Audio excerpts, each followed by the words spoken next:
1,00,000 మంది శివభక్తులతో కలిసి మహారుద్రాక్ష పూజలో పాల్గొనండి. వెంటనే కాల్ చేసి మీ పేరును నమోదు చేసుకోండి.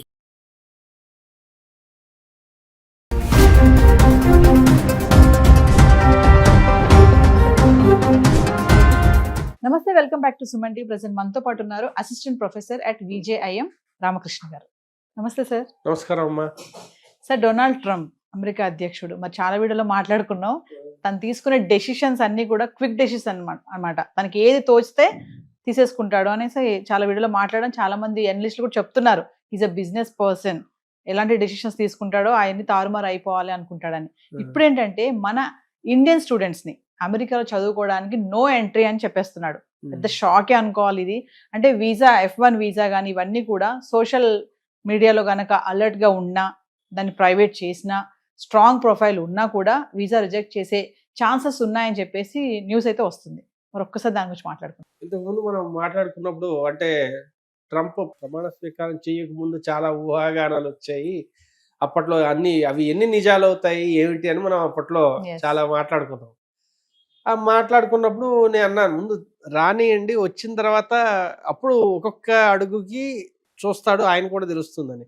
సో అందులో భాగంగా మనం ఇది చూసామంటే, మొదట ఆయన ఇల్లీగల్ ఎలియన్స్ అంటే ఎవరైతే అక్రమంగా అమెరికాకు వచ్చారో వాళ్ళ మీద ఏమేం చేయాలని చర్యలు తీసుకుంటున్నాడు, జరుగుతున్నాయి.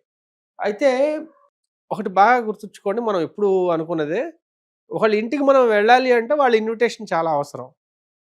ఓకే, అది పిలవాలా వద్దా అన్నది వాళ్ళ విచక్షణ, వాళ్ళ ఇష్టాన్ని బట్టి ఉంటుంది. ఒకప్పుడు అమెరికాకి చాలా అవసరం ఏంటయ్యా అంటే, మంచి తెలివితేటలు ఉన్న మనుషులు చాలా అవసరం. సో అందుకని ప్రపంచంలో ఉన్న అత్యంత తెలివైన వాళ్ళందరినీ క్రీమ్ మొత్తాన్ని లాగేయగలిగింది. వాళ్ళకి మంచి ఎడ్యుకేషన్ ప్రొవైడ్ చేశారు, అవన్నీ ఆ రకంగా ఉభయతారకంగా ఉండేది. సో ఇప్పుడు వాళ్ళ ఎకానమీ బాగాలేదు. అయితే ఒకటి బాగా గుర్తుంచుకోవాల్సిన విషయం ఏంటంటే, తీసుకునే ప్రతి డెసిషన్ ఎకనామిక్ డెసిషనే అవుతుంది అనుకోవడం తప్పు. వెనక చాలా జరుగుతూ ఉంటాయి, వాటన్నిటి తాలూకా ఈ పరిణామం ఇది అవ్వచ్చు. అందుకని స్టూడెంట్స్ మీద తీసుకుంటున్నారంటే స్టూడెంట్స్ ఏదో చేయాలని కాదు, తద్వారా భారతదేశానికి ఏదో ఒక మెసేజ్ ఇద్దాం అనుకుంటున్నాడు ఆయన. అంటే చదువుకోవడం కోసం వచ్చి ఇక్కడ స్థిరపడిపోతున్నారా అని అంటున్నారా? కాదు కాదు, 2 లెవెల్స్లో చెప్తా.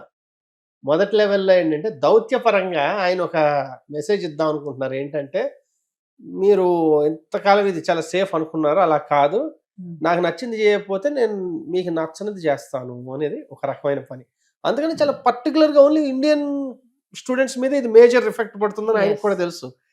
అండ్ ఆ లెక్కన చెప్పుకుంటే చైనీస్ స్టూడెంట్స్ మీద చేయొచ్చు కదా, లేదు అక్కడేం మీకు అసలు తెలియదు అలాంటివి జరుగుతున్నాయని. కాబట్టి అది చాలా హయ్యర్ లెవెల్. సెకండ్ లెవెల్లో చూసుకుంటే, మన వాళ్ళు ఫ్లో ఏదైతే ఉందో మీకు బాగా తెలుసు. ఎంఎస్ చేయడానికి వెళ్తారో, ఎంఎస్ చేసిన తర్వాత ఓపీటీ ఉంటుంది. సో సిపిటి, ఓపీటీ తీసుకున్న తర్వాత ఒక 2-3 ఇయర్స్ వర్క్ చేస్తారు. చేసిన తర్వాత అలా జాబ్స్ పొందుతూ ఉంటారు. సో ఈ ప్రాసెస్ ఏదైతే ఉందో, దీనివల్ల ఏమవుతుందంటే, వీళ్ళు వెళ్ళి చదువుకోవడానికి వెళ్ళి కంప్లీట్గా అక్కడ ఎంప్లాయీస్గా స్థిరపడిపోతున్నారు. అదే ఎంప్లాయ్మెంట్ చాలా ప్రాబ్లం ఉంది. సరే, ఇప్పుడు అక్కడ ఉన్న వాళ్ళందరూ ఎంప్లాయ్మెంట్ స్కిల్స్ ఉన్నవాళ్ళ కాదా అన్నది అప్రస్తుతం. ఎందుకంటే అవన్నీ ఆలోచించారు కదా. ఇప్పుడు మనం చూస్తూ ఉంటాం, ఒక పొలిటీషియన్ వాళ్ళ ఓట్ బ్యాంక్కి అనువుగా ఉండే మాటలు మాట్లాడతారు, దానికి వాళ్ళు అర్హత ఉందా లేదా అన్నది చూడరు. ఇప్పుడు సడన్గా ఇండియా వాళ్ళందరూ వెళ్ళడం మానేస్తే స్టూడెంట్స్, అక్కడ ఉన్న జాబ్స్ అన్ని అమెరికన్స్కి ఇచ్చేయచ్చు అనుకుంటున్నారా? వాళ్ళకి ఆ స్కిల్ సెట్స్ లేవు కదా.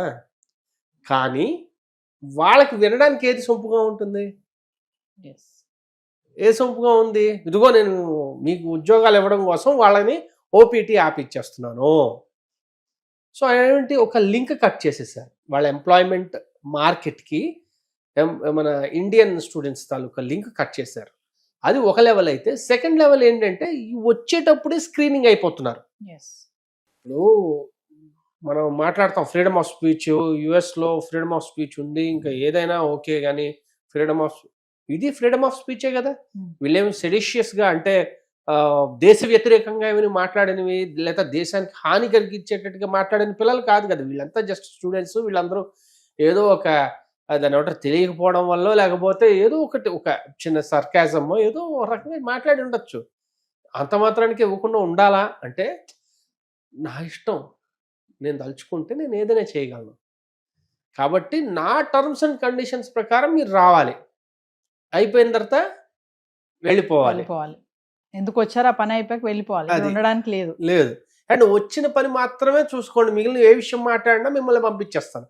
అంటే ఇప్పుడు మధ్యలో చాలా ఎగ్జాంపుల్స్ వచ్చాయి, వాళ్ళు పాపం ఏమీ చేయలేదు, ఎక్కడో దాన్ని ఏమంటారు, ఏదో చిన్న ఎంప్లాయ్మెంట్ తీసుకున్నందుకు.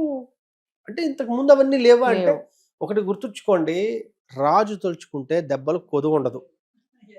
అందులోకి ఒక పిచ్చిరాజు తలుచుకున్నాడు అనుకోండి, దెబ్బలేం కర్మ, ఆ, పెద్ద గానా బజానే అయిపోతుంది. సో ప్రస్తుతానికి అలాగ ఉందన్నమాట. అంటే ఏంటంటే, నాకు నచ్చంది జరిగితే నీకు నచ్చకుండా లైఫ్ నేను చేస్తాను అనే ఒక పర్టికులర్ స్టైల్లో మనకి నడుస్తున్నాయి. అందుకనే మీరు అమెరికాతో చాలా మంచి సంబంధాలు ఉన్నాయి కదా, మరి ఇవాళ ఎందుకు జరుగుతున్నాయి అంటే, ట్రేడ్ చూడండి 50%, 100% Yes. ఎందుకు టారిఫ్లు వేసేస్తున్నాడు ఆయన?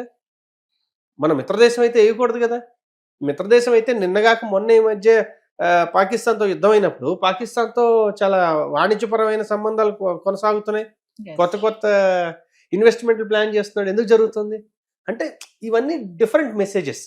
కాబట్టి స్టూడెంట్స్ని టార్గెట్ చేయట్లా, స్టూడెంట్స్ కేవలం బలి అవుతున్నారు ఈ దీనిలో. దాన్ని ఏమంటారంటే కొలేటరల్ డ్యామేజ్ అంటారనమాట. Yes. అంటే యుద్ధం జరుగుతుంటే వాడికి వీడికి మధ్యలో యుద్ధం జరుగుతుంటే పొరపాటున ఆడవాడు పక్కన వెళ్తున్నవాడికి బుల్లెట్ తగిలి చచ్చిపోతాడు చూడండి, ఆ టైప్లో ఇప్పుడు భారతదేశానికి యుఎస్కి జరుగుతున్న ఒక పెద్ద లెవెల్ గొడవ ఏదైతే ఉందో. ఎందుకంటే ఇప్పుడు భారతదేశం ఉంది, చైనా ఉంది, రష్యా ఉంది, బ్రెజిల్ ఉంది, ఇవన్నీ ఒక ప్యారలల్ ఎకానమీని క్రియేట్ చేయడానికి ట్రై చేస్తున్నాయి. అవన్నీ నచ్చట్లేదు. ఇలాంటి వాటిల్లో మధ్యలో దొరికిపోయిన వాళ్ళు ఎవరయ్యా అంటే, ఈజీ సిట్టింగ్ డక్స్ ఎవరయ్యా అంటే మన వాళ్ళు స్టూడెంట్స్. అంటే సార్ ప్రెసెంట్ అంటే అక్కడ వెళ్ళాలనుకున్న వాళ్ళు కానీ అక్కడ వెళ్ళిన వాళ్ళే కానీ ఎలా ఉండాలి అంటారు ఒకసారి మీ అనలైసిస్ ప్రెసెంట్ ట్రంప్ ఉన్న ఈ సిచ్యువేషన్ లో? అక్కడ ఆల్రెడీ వెళ్ళారనుకోండి, అదేదో సినిమాలో చెప్పారు కదా, తిన్నామా పడుకున్నామా తెల్లారిందా. ఓకే, బయట పనులు ఏమి చేయొద్దు, ఏ విషయాలు మాట్లాడద్దు, మీ చదువు మీరు చదువుకోండి, వాడు ఉద్యోగం ఇస్తే ఉండండి, లేకపోతే వచ్చేయండి. ఎందుకు, కనీసం బతుకు జీవడాన్ని వెనక్కి రావడానికి Yes. అనుకున్న. అలా కాకుండా వెళ్దాం అనుకున్న వాళ్ళకైతే ఇంతకు ముందు కూడా మనం అనుకున్నాం, ఏది 1-2 సెగ్మెంట్స్ చేశాం Yes. దీని గురించి. ఏమని, అమెరికా అనేది ఒకటే దేశం కాదు, ఓకే, కొంచెం ఎఫర్ట్ పెడితే ఎందుకు, అది ఈజియెస్ట్ దేశం, అందుకని అంత డిమాండ్ ఉంది. బాగా గుర్తుంచుకోండి, ప్లస్ లాంగ్వేజ్ పరంగా కూడా. లాంగ్వేజ్ పరంగా చాలా ఈజియెస్ట్. Yes. లేదు అంటే ఆస్ట్రేలియాలో ఉన్నాయి చాలా మంచి ఆపర్చునిటీస్. ఇంతకుముందు చెప్పుకున్నాం, కొంచెం డిఫరెంట్ లాంగ్వేజ్ నేర్చుకుంటే, జాపనీస్ నేర్చుకుంటేనో, జర్మన్ నేర్చుకుంటేనో, రష్యన్ నేర్చుకుంటేనో, వాటిల్లో చాలా పబ్లిక్ యూనివర్సిటీస్లో ఫ్రీ ఎడ్యుకేషన్ ఉంది. Yes. సో ఉన్నాయి, లేవని కాదు. కాకపోతే మీరు చెప్పినట్టుగా ఈజీ మెథడ్కి అలవాటు పడిపోయాం. ఇప్పుడు కొంచెం కష్టపడితే చాలా హై క్వాలిటీ ఎడ్యుకేషన్ ఉంది. నేనేదో దాన్ని ఏమంటారు, వీటన్నిటిని పోల్చుకుంటే మీరు వరల్డ్లో ఒక ర్యాంకింగ్స్ చూసుకుంటే అమెరికన్ యూనివర్సిటీస్ ఎన్ని ఉన్నాయో మిగిలిన దేశాలు, ఇప్పుడు ఇజ్రాయెల్ ఉంది, చిన్న కంట్రీ, మీరు హెబ్రూ నేర్చుకున్నారంటే ఇజ్రాయెల్లో one of the best technological universities ఉన్నాయి. Yes. ఓకే, జర్మన్లో ఉన్నాయి, జపాన్లో ఉన్నాయి. So they're all there. మనం ఏంటంటే ఒక్కసారి కొంచెం మన హొరైజన్ ఓపెన్ చేయాలి, మనం చూసే దృష్టిని కొంచెం విస్తరింపజేస్తే Yes. చాలా అవకాశాలు అయితే ఉన్నాయి. Thank you, sir. థ్యాంక్స్.